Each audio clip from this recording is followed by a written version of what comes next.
Je propose, Monsieur Audrechy, que vous présentiez un petit peu cela, vous disiez quelques mots, puis ensuite on va ouvrir le débat, si vous voulez bien. Sur le cadre et puis la perspective dans laquelle nous nous inscrivons par rapport au budget 2009. D'abord, le débat d'orientation budgétaire, pour nous, c'est évidemment un moment démocratique important parce que ça va être l'occasion publiquement de prendre position.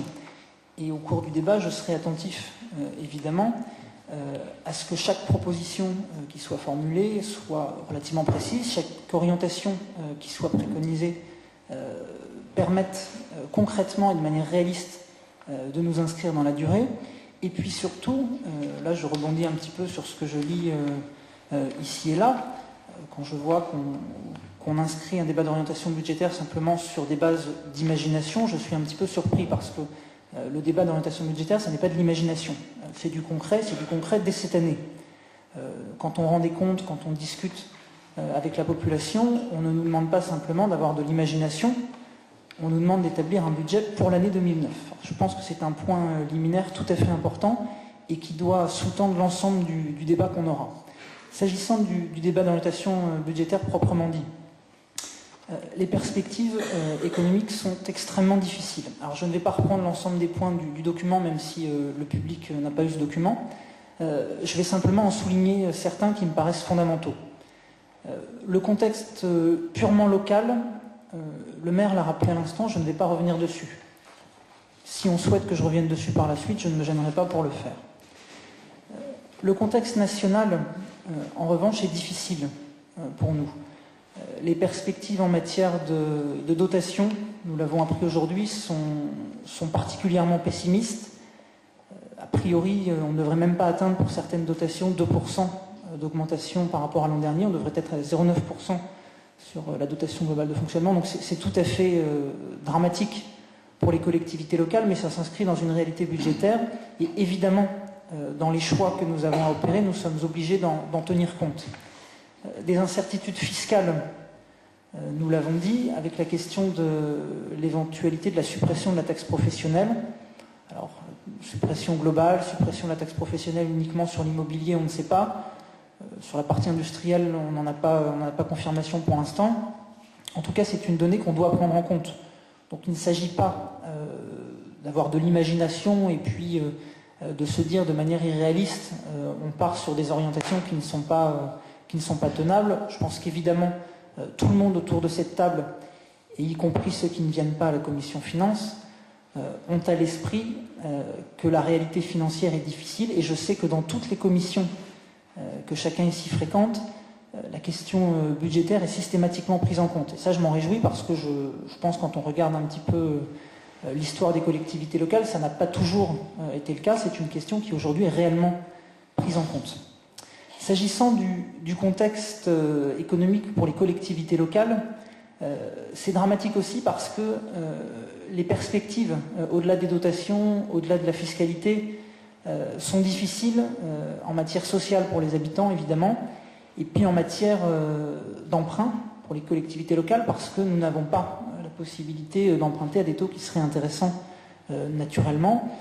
Et c'est une difficulté parce que prendre la décision de faire peser sur plusieurs générations le coût de certains projets au regard du niveau des taux d'intérêt aujourd'hui, c'est une décision qui, en tant que responsable public local, n'est jamais aisée à prendre. Donc je pense qu'ici, personne ne pourrait se réjouir qu'on fasse peser de manière démesurée sur plusieurs années, sur plusieurs décennies, certains projets qu'on a à cœur de réaliser. Donc ça aussi, c'est une donnée qu'on souhaite prendre en compte. Alors le débat d'orientation budgétaire ne donnera pas lieu, vous le savez, à une délibération. C'est l'occasion pour l'ensemble des conseillers municipaux de donner leur avis et de préconiser des orientations sur le budget que nous adopterons le mois prochain, mais c'est quand même une occasion très sérieuse de dire sur quels aspects nous souhaitons que l'argent public de la commune soit orienté. Nous l'avons dit, nous avons le sentiment que les établissements scolaires doivent constituer, alors j'ai eu l'occasion de le dire publiquement, mais je le fais officiellement en conseil municipal, les établissements scolaires doivent constituer pour la commune d'Yvetot une priorité. Quand je dis ça, je ne dis pas que rien n'a jamais été fait pour les établissements scolaires. Je ne dis pas ça. Je dis qu'il faut faire plus encore que les années précédentes pour les établissements scolaires, parce que ça paraît une priorité, parce qu'il y a une demande, parce que quand concrètement on se rend sur place, effectivement ça semble une priorité plus importante encore que d'autres. Une seconde priorité, d'après nous, en termes d'orientation budgétaire pour 2009 en matière d'investissement, c'est évidemment l'aménagement urbain au sens large du terme. Alors là non plus, je ne dis pas que rien n'a jamais été fait, mais je dis que plus doit être fait à présent, en tenant compte du contexte que j'ai évoqué, et en tenant compte de ce qui a été notre ligne de conduite depuis un an, et à titre personnel, je m'en réjouis, aucun euro emprunté depuis mars 2008. J'ai parlé de prouesse budgétaire, je considère vraiment que c'en est une, parce que ne pas avoir augmenté la fiscalité jusqu'à présent, ne pas avoir emprunté un seul euro, avoir rétabli les priorités au sein des dépenses, pour nous, ça constituait une priorité sérieuse. Je ne suis pas en train de dire non plus que tout a été résolu en un an et qu'on va pouvoir améliorer d'un coup de baguette magique la situation de notre collectivité. C'est pas le sens de mes propos. En revanche, je pense que c'était indispensable de réinitier, de se réengager dans cette voie-là.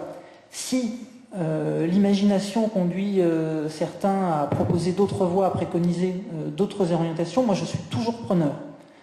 En revanche, j'aurais toujours à cœur de conserver en tête que la question des finances doit être impérativement prise en compte dans tous les aspects, dans toutes les décisions que nous prenons aujourd'hui. Ça me paraît vraiment être une priorité indispensable.